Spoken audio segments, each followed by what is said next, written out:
Hi there. Uh, I'm Glenn Davis Lee, and I'm currently a digital cinematography student at Full Sail University. And I am actually doing an interview, really, for my art history class. And I chose to interview a dear friend of mine, Manoush Vasquez, who is an actress. She's an accomplished actress, as well as a singer as well. She has a lot of experience under her belt. So I'm going to tell you more about Manoush and show you some images of some of her work as well.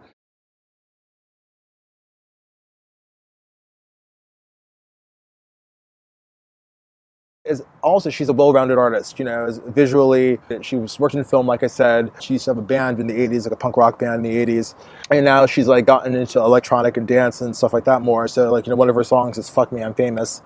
Excuse my language, that's the name of the song. So I'm just gonna, and I thought she'd be a great person to actually to lay those questions on that we were given.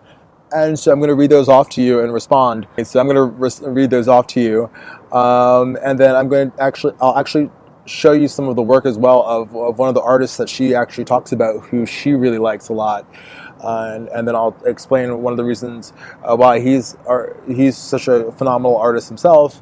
And if you see some of his work, you'll agree. I mean, he's actually a very well known artist around here.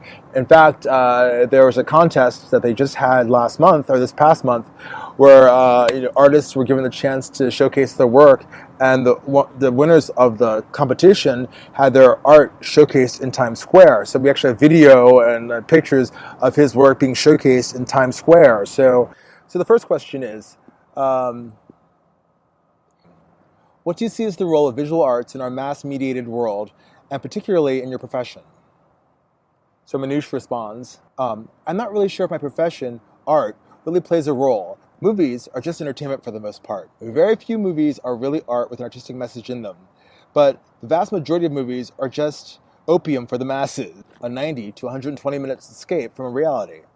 I don't consider that art, besides understanding art, requires a certain intelligence and effort, and I'm not sure if the majority of people either has that or would be willing to put that effort into it. With new communication and media technologies, imagery is almost instantly available.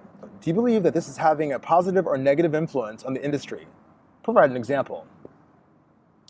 I believe that instant availability of images does not have an influence at all on the industry. The availability of imagery doesn't really matter. The effort creating it does.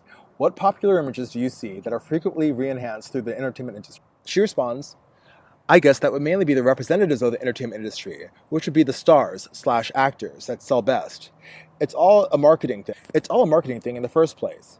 The industry is not mainly about art and images, but about business. Are there particular images that the industry has popularized or credited?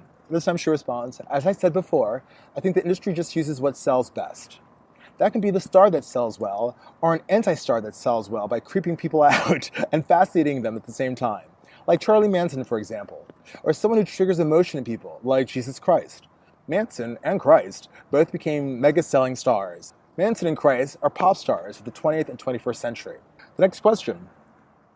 Who's one of your favorite visual artists? And what is one of your favorite styles of visual art?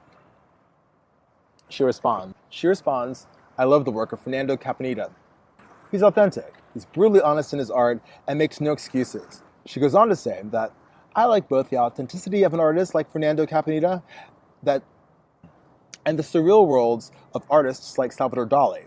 When I create art myself, I think I prefer photography, capturing a moment in time and making it as beautiful as possible, making it contradict itself or brutalizing the hell out of it. Final question for her. How has your knowledge of famous artwork influenced your creative process? She responds, I think that is more of a subconscious thing. All art does, whether you like a certain kind of art or not, it always leaves an impression in you. And I think that one's own style of art is the sum of impressions one got from other artists and liked, and impressions one got from other artists and disliked. A big piece of one's personality and sense of what is art is in the eyes of oneself.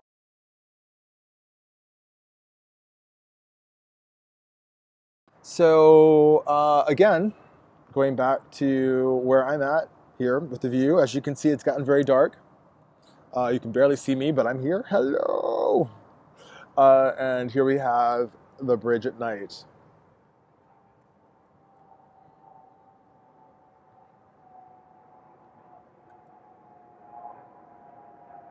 How beautiful is that? And back to me. And let's look back downtown to New York City itself.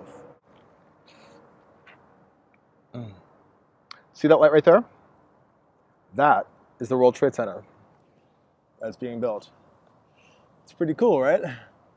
So there you have it. Greetings from New York. Much love. Thank you for watching. Be good.